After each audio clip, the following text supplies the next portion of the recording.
बातमी कोल्हापूरच्या अंबाबाई मंदिरातून आहे। अंबाबाई मंदिर जीर्णोद्धारात त्रुटी आढळलेल्या आहेत, कारण आता सदोष कामामुळे मंदिरावरील नक्षीकामाची झीज झालेली आहे। हिंदुत्ववादी कार्यकर्ते आक्रमक झालेत।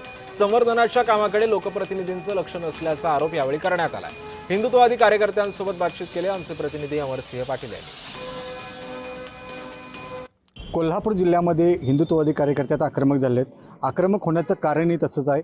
आई अंबाबाईच्या देवळाचा म्हणजे सगळं उत्कृष्ट असा नमुना आणि ह्या ठिकाणी आई अंबाबाईचा देऊळ हे पूर्वीसारखं दिसावे यासाठी प्रयत्न चालू आहे, परंतु त्यामध्ये चुका आढळल्या आहेत आणि त्या सांगण्यासाठी आपल्यावर हिंदुत्ववादी कार्यकर्ते आहेत। काय सांगाल, काय चुका आहेत? वास्तविक बघायला गेलं तर पूर्वीसारखं दिसावं यासाठी जो जीर्णोद्धार चालू आहे, तर या जीर्णोद्धारावर साधारण 25 कोटी रुपये खर्च करायचं चालू आहे।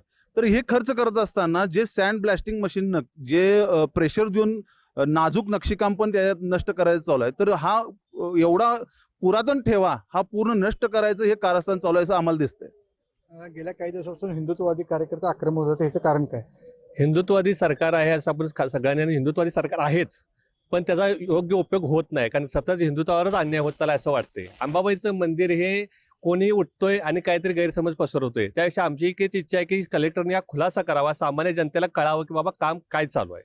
तुम्ही आता कलेक्टरना भेटला, इथून पुढची तुमची भूमिका काय असेल? नाही, याच्यामध्ये सर्वात महत्त्वाचा जर विषय असेल, काही वृत्तपत्रामध्ये प्रसिद्ध येतात आणि अंबाबाईची बदनामी होते आहे। आज सुद्धा काही वृत्तपत्रामध्ये आलेलं आहे की तिथल्या ज्या काही आमच्या पुरातन मूर्त्या आहेत त्या मूर्त्या त्या ठिकाणी कुठलाही विधी न करता ज्या हलवून एका पोत्यामध्ये टेंबलाबाईच्या ठिकाणी पत्र्याच्या शेडमध्ये ठेवलेल्या आहेत, ही निषेधार्थ गोष्ट आहे। कारण कॉन्ट्रॅक्टरला काम दिलेलं आहे हे संवर्धनाचं दिलेलं आहे, पण तिथून मूर्त्या नेण्याचं नाही आहे आणि यांना हा काय मालकी हक्क नाही आहे की तिथून मूर्त्या नेण्याचा यांना कुठल्याही प्रकारचा अधिकार नाही। आणि जर याबाबत खुलासा म्हणजे कलेक्टरांनी नाही केला तर या संदर्भात निषेधार्थ कोल्हापुरातल्या सर्व भक्तांना घेऊन कोल्हापूर बंदसारखी सुद्धा हाक देऊ। अमरसिंह पाटील, जय महाराष्ट्र, कोल्हापूर।